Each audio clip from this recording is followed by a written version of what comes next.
సామాన్ల కోసం షోరూంకి వచ్చి బాలుకి అడ్డంగా దొరికిపోయిన మాణిక్యం. షాక్లో రోహిణి మరియు సత్యం. అసలు సత్యం ఏం చేయబోతున్నాడు రోహిణిని? మాణిక్యం నిజం చెప్పేశాడా? ఇదంతా ఎలా జరగబోతుందో తెలుసుకోవాలనుకుంటే ఇప్పుడే మా ఛానల్ తప్పకుండా సబ్స్క్రైబ్ చేసుకుని మా వీడియోని ఒక లైక్ చేయండి. అలాగే వీడియోని షేర్ చేయండి. ఇక ఏవండి, ఎందుకండి మాటి మాటికి ఆ పోలీస్ ఆఫీసర్తో గొడవ పడతాడు? ఎందుకు వద్దని చెప్తున్నా నా మాట వినరేంటి మీరు అని మీనా అడిగేసరికి, ఊరుకో మీనా, వాడే ఊరుకూరికి నా దగ్గరికి వచ్చి నన్ను అంటుంటే నేనేం చేస్తాను చెప్పు అని బాలు అంటుంటే, ఏవండి ఆయన బండి తీస్తున్నారు, మీరు కార్ తీస్తున్నారు, ఇద్దరికిద్దరు చూసుకోలేదు, దానికి మామూలుగా మాట్లాడుకుంటే సరిపోయేదానికి ఇలా గొడవ పెట్టుకోవాలా అవసరమా అని మీనా అంటుంటే, మీనా నువ్వు ఊరుకు అలా చేయకు, వదిలే, ఇక గొడవ ఎందుకులే, వదిలే, ఈ విషయం ఇక్కడితో వదిలే అని బాలు అంటాడు. నేను వదిలేస్తానండి, ఆ పోలీస్ ఆఫీసర్ ఏమంటున్నారో విన్నారా మీరు? వాడు ఇంతకింత పగ తీర్చుకుంటాను నీ మీద అంటున్నాడు. పోలీసులతో మనకి ఎందుకండి, లేనిపోనివన్నీ చెప్పి తీసుకువెళ్ళి జైల్లో వేస్తారు. అవసరమా మనతో వాళ్ళతో మనకి చెప్పండి. అనవసరంగా గొడవ పెంచుకోవడం తప్ప, శత్రుత్వం పెంచుకోవడం తప్ప ఇందులో ఏమీ లేదు. ఊరికి వదిలేయండి, ఈసారి మాత్రం కనిపిస్తే ప్లీజ్ అండి అని. మీనా అయితే బాలుకి చెప్పడంతో, సరే మీనా నువ్వు చెప్తున్నావు కాబట్టి నేను ఇంక ఊరుకుంటున్నాను అనిక బాలు అంటాడు. సరే పదండి ఇంటికి వెళ్ళిపోదామని. ఇంటికి అయితే వెళ్ళిపోతారు బాలు మరియు మీనా.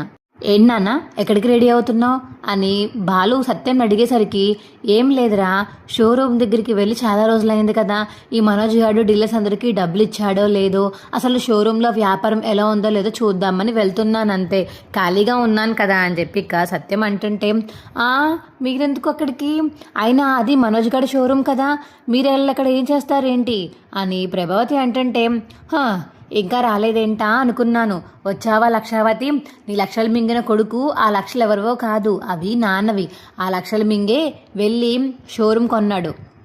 నాన్న డబ్బులు అసలు మాట్లాడుకోవాలంటే మా ముగ్గురికి రావాలి, కానీ మా ఇద్దరిని వదిలేసి వాడు మాత్రమే మొత్తం మింగేశాడు. ఆయన ఏమన్నా మాట్లాడుతున్నామా? ఆ డబ్బులు ఉండుంటే నేను మీనా పైన రూమ్ వేసుకుని హ్యాపీగా ఉండేవాళ్ళం కదా. నువ్వు ఇంకొకసారి కానీ వాడికి సపోర్ట్ చేసావంటే మాత్రం నీకు మామూలుగా ఉండదు లక్షావతి అని బాలు అంటుంటే, రే ఏంటి అలా మాట్లాడుతున్నావు, చూడండి వీడు ఎలా మాట్లాడుతున్నాడు అని ప్రభావతి అంటుంటే, వాడు కరెక్ట్గానే మాట్లాడాడు, నీకే ఇంకా చౌకి ఎక్కలేనట్టుంది, ఏమనుకుంటున్నావు అసలు నువ్వు? సిగ్గు లేకుండా వాడికి సపోర్ట్ చేస్తున్నావా? నా 40 లక్షలు తీసుకువెళ్ళిపోయాడు, అది కాక మళ్ళీ పెద్ద విల్లా కొని 30 లక్షలు కన్నం పెట్టుకున్నాడు. ఇప్పుడు ఇంది చేసిందే కాక మళ్ళీ ఆ షోరూమ్ని ఆల్రెడీ కూర్చుని దండలు వేసుకుని నా పేరు మీద మార్చినట్టు ఆల్రెడీ మాట్లాడుకున్నాం కదా, మళ్ళీ ఇప్పుడు నా షోరూమ్కి వెళ్ళడానికి నేను వాడి పర్మిషన్ తీసుకోవాలా? అవి నా డబ్బులతో పెట్టుకున్న షోరూమ్ కాబట్టి ఆ షోరూమ్ నాది అని చెప్పేసి సత్యం గట్టిగా చెప్తాడు. ప్రభావతికి అయితే, నాన్న ఆ లక్షావతి అలాగే వాగుతుంది, కానీ పద మనం వెళ్దాము అని, నేను తీసుకెళ్తాను అని బాలు అంటుంటే, నీకెందుకురా శ్రమ, నేను వెళ్ళిపోతాను లేదా ఆటోలో. నాన్న నీ కొడుగ్గా నేను ఉన్నదెందుకు, ఇన్ని సంవత్సరాలు నువ్వు మమ్మల్ని అందరినీ మోస స్కూల్కి అక్కడికి తీసుకువెళ్ళావు, కానీ ఇప్పుడు నేను తీసుకువెళ్దాం అనుకుంటున్నాను, రా నాన్న అని బాలు అయితే కారు ఎక్కించుకుని సత్యంని అయితే షోరూమ్ దగ్గరికి బయలుదేరతాడు. ఇంకో పక్క మనోజ్ అయితే డీలర్స్ మీటింగ్ ఉందని బయటికి వెళ్తాడు. రోహిణి అయితే కస్టమర్స్తో మాట్లాడి ఐటమ్స్ అన్నీ అలాగా ఎలా ఉన్నాయి రేట్ అని స్టాఫ్ని కనుక్కుని ఓ బుక్లో అయితే రాసుకుంటూ ఉంటుంది. అప్పుడే మాణిక్యం అయితే హెల్మెట్ పెట్టుకుని వాళ్ళ మేనల్లుడి పెళ్ళి కుదిరింది కాబట్టి వాళ్ళకి విడిగా ఒక కాపురం పెట్టాలని మంచం, బీర్వా, సోఫా అవన్నీ కొనుక్కుని వెళ్దాము, ఎలాగ రోహిణి పాప మనకి తెలుసు కదా అని హెల్మెట్ పెట్టుకుని అయితే షోరూమ్కి అయితే వస్తాడు. రాగానే రోహిణి చూసి కస్టమర్ ఏమో అనుకుని, చెప్పండి మీకేం కావాలి అని అడుగుతుంది. అయ్యో పాప, రోహిణి పాప, నేను పాప అని హెల్మెట్ తీసి మాణిక్యం చెప్పేసరికి, ఏంటిది నువ్వు వచ్చావేంటి, ఇక్కడికి ఎందుకు వచ్చావు, ఇప్పుడు ఎవరన్నా చూసారంటే అద్దంగా దొరికిపోతాము, అసలే మా ఫ్యామిలీ మెంబర్స్ అందరికీ నువ్వు తెలుసు, మనోజ్ కూడా డీలర్ మీటింగ్కి వెళ్ళాడు, ఆ డీలర్ మీటింగ్ అయిపోయిన వెంటనే ఇప్పుడు కానీ నిన్ను చూశాడంటే వచ్చాడంటే కొంప మునిగిపోతుంది, అది కాక ఏ మీనానో శృతియో పొరపాటున వచ్చారంటే నా పని అయిపోతుంది, ప్లీజ్ మాణిక్యం ఇక్కడి నుంచి వెళ్ళిపో. అదేంటి రోహిణి పాప, మీ వారు బయటికి వెళ్ళడం చూసి నేను వచ్చాను, అయినా అలా అంటారేంటి, నేను మీ షోరూంలో కొన్ని సామాన్లు పర్చేస్ చేద్దామని వచ్చాను. అవి కొనుక్కోకుండానే కస్టమర్ని వెళ్ళిపోమంటారా? మీరు నాకు తెలుసు కాబట్టి ఎంతో కొంత తగ్గిస్తారని ఆశతో వచ్చాను. కొంచెం చూపించండి. మంచం బీరువాని చూసి కొనుక్కుని వెళ్ళిపోతాను అని ఇక మాణిక్యం అంటుంటే, అబ్బా నీకు ఎలా చెప్పాలి నా ప్రాబ్లం? మా వాళ్ళు చూసారంటే అడ్డంగా బుక్ అయిపోతామని చెప్తుంటే నా మాట వినవేంటి నువ్వు? ఏం చేయాలి ఇప్పుడు నేను అని చెప్పేసి ఇక రోహిణి అయితే చాలా కంగారు పడిపోతుంటే, అప్పుడే ఇక కారులో అయితే బాలు సత్యం ఇద్దరు అయితే ఇక షోరూమ్కి వచ్చేస్తారు. అయ్యి బాబోయ్, రోహిణి పాప వెనకాల చూడొకసారి, బాలుని మీ మావయ్య వచ్చారు, ఇప్పుడు ఏంటి పరిస్థితి అని మాణిక్యం అంటుంటే, అసలు నేను ఎవరు రమ్మన్నారు? నాకు ఫోన్ చేస్తే నేను ఏ టైంకి రావాలో చెప్తాను, లేకపోతే ఫోన్లోనే బుకింగ్ చేసుకుంటే మంచిగా చూసి నేనే మీ ఇంటికి పంపిద్దును కదా. ఇక్కడికి వచ్చి అడ్డంగా నువ్వు బుక్ అయ్యి నన్ను బుక్ చేసి ఈ పెళ్ళిని నేను జైల్లో వేసేలా చేసి మీ ఇంట్లో వాళ్ళ పెళ్ళిని ఆపుకుందామని ట్రై చేస్తున్నావా ఏంటి? అవసరమా మనకిదంతా? లేదు, వెళ్ళిపో మాణిక్యం, ఇప్పుడే ఇక్కడి నుంచి వెళ్ళిపో అని చెప్పేసి ఇక రోహిణి అంటుంటే, అలాగే మళ్ళీ వస్తున్న తర్వాత ఖాళీ ఉన్నప్పుడు ఫోన్ చేయండి అని హెల్మెట్ పెట్టుకుని బయటకైతే వెళ్ళిపోతూ ఉంటాడు మాణిక్యం. అప్పుడే బాలు సత్యం లోపలికి వస్తారు. ఇదేంటిది, ఎవరైనా ఎక్కడో చూసినట్టుందే అని బాలు అంటుంటే, లేదు ఎవరో కస్టమర్, కానీ వింత వింతగా మాట్లాడుతున్నాడు, హెల్మెట్ తీయట్లేదా అని చెప్పేసి నేనే పంపేశాను బయటికి అని రోహిణి అంటుంటే, హెల్మెట్ తీయడం లేదా? ఎందుకు తీయడం లేదు? ఉండి పాదమ్మ నేను చూసి వస్తాను అని బాలు వెళ్తుంటే, మనకెందుకు, ఎవరో కస్టమర్ అయినా ఇప్పుడు నువ్వు ఇబ్బంది పెట్టాల్సిన అవసరం లేదు బాలు అని రోహిణి అంటుంది. పార్లరమ్మ నువ్వు ఆగు, ఆగు, నువ్వు హెల్మెట్ పెట్టుకుని అసలు లోపలికి ఎవరన్నా వస్తారా? ఏది అసలు హెల్మెట్ తీ, నీ బాడీ ఆకారం చూస్తుంటే, నిన్ను చూస్తుంటే ఎక్కడో చూసినట్టు కొడుతుంది నాకు. లేదు, హెల్మెట్ తీయాల్సిందే నువ్వు అని ఇక బాలు బలవంతం చేయడంతో హెల్మెట్ అయితే తీస్తాడు మాణిక్యం. ఇక మాణిక్యాన్ని చూసి, ఏంటి నువ్వెందుకు ఇక్కడికి వచ్చారు? అయినా మీరు ఉండాల్సింది దుబాయ్లోనా మలేషియాలోనే కదా, ఇక్కడికి ఎలా వచ్చారు? మామూలు ప్యాంటు షర్ట్ వేసుకొని తిరుగుతున్నారేంటి? మీరు సూటు బుట్లు వేసుకుంటారు కదా అని చెప్పేసి ఇక బాలు అడుగుతుంటే, అది అది అని చెప్పేసి ఇక మాణిక్యం మీద టెన్షన్ పడుతూ ఉంటాడు. అమ్మని అమ్మ, అయిపోయింది, నా పని మొత్తం అయిపోయింది ఇవాళ. మొత్తం నిజం చెప్పాల్సిందే. నేను మలేషియా నుంచి రాలేదని తెలిస్తే అత్తయ్య చేతిలో నాకు నరకం ఉంటుంది రేపటి నుంచి.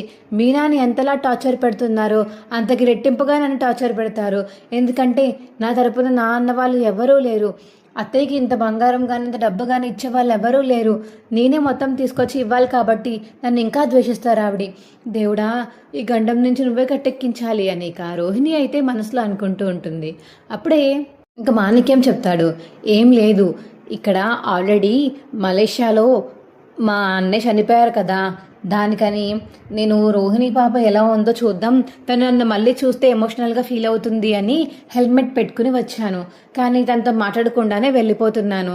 అందుకనే తను ఎవరో అనుకుంది, నన్ను చూడలేదు తను అని ఇక మాణిక్యం అయితే కవర్ చేస్తూ మాట్లాడతాడు. అవునా, మరి ఇప్పుడు మీరు ఎలా వచ్చి ఎవరిని కలవకుండా వెళ్ళిపోవడం ఏంటి? తనకి వాళ్ళ నాన్న లేరని బాధ ఎక్కువ ఉంది కదా, మీరు వచ్చారు కాబట్టి తనతో కలిసి ఉండొచ్చు కదా అని చెప్పేసి ఇక బాలు అంటుంటే, అవునవును, ఇది మంచి ఐడియానే, తనకి నాన్న లేరు అనే బాధ చాలా ఎక్కువగా ఉంది. మీరే ఎలా అయినా సరే పాపం తనని కూతురు కింద చూసుకుని తనతో కొన్ని రోజులు ఇక్కడ ఉండొచ్చు కదా అని సత్యం చెప్పేసరికి, లేదండి, ఇంకా మా అన్నయ్య వదిలేసిన పనులు చాలా ఉన్నాయి, అందుకే నేను అటు ఇటు తిరుగుతున్నాను, అండర్ గ్రౌండ్కి వెళ్ళి వచ్చాను మొన్నే. ఇదిగో రోహిణి పాప ఎలా ఉందో ఏంటో అని చూద్దామని వచ్చాను.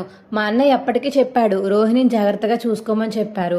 అందుకని తనకు ఒకవేళ నేను కనిపిస్తే, చెప్పాను కదా తను బాధపడిపోతుంది వాళ్ళ నాన్నని గుర్తు తెచ్చుకుని అని, అందుకని నేనుగా చెప్పకుండా తనని చూసి వెళ్ళిపోతున్నాను, తను ఎలా ఉందో ఏంటో అని.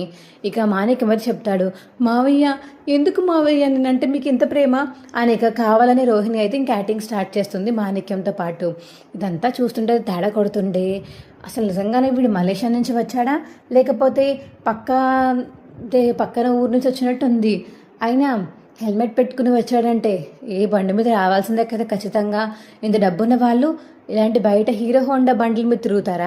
ఇంకా పెద్ద బండి మీద తిరుగుతారు కదా అని చెప్పేసి ఇక బాలుకైతే డౌట్ వచ్చి అలా గమనిస్తూ ఉంటాడు. బాగానే మేనేజ్ చేసాం మాణిక్యం, కానీ ఇక్కడ నుంచి ఎలాగైనా తప్పించుకో అని ఇక రోహిణి అయితే చిన్నగా మాట్లాడుతూ మాణిక్యానికి సైకిల్ చేస్తూ ఉంటుంది. సరే సార్, నేను ఇక వెళ్తాను, రోహిణి పాపని చూశాను కదా, ఇక్కడ నుంచి వెళ్తాను. మళ్ళీ నాకు నేను తెలిసిన వాళ్ళు ఎవరన్నా చూసారంటే మళ్ళీ నన్ను తీసుకువెళ్ళిపోతారు. అప్పుడు రోహిణికి రావాల్సిన డబ్బు కూడా రాదు.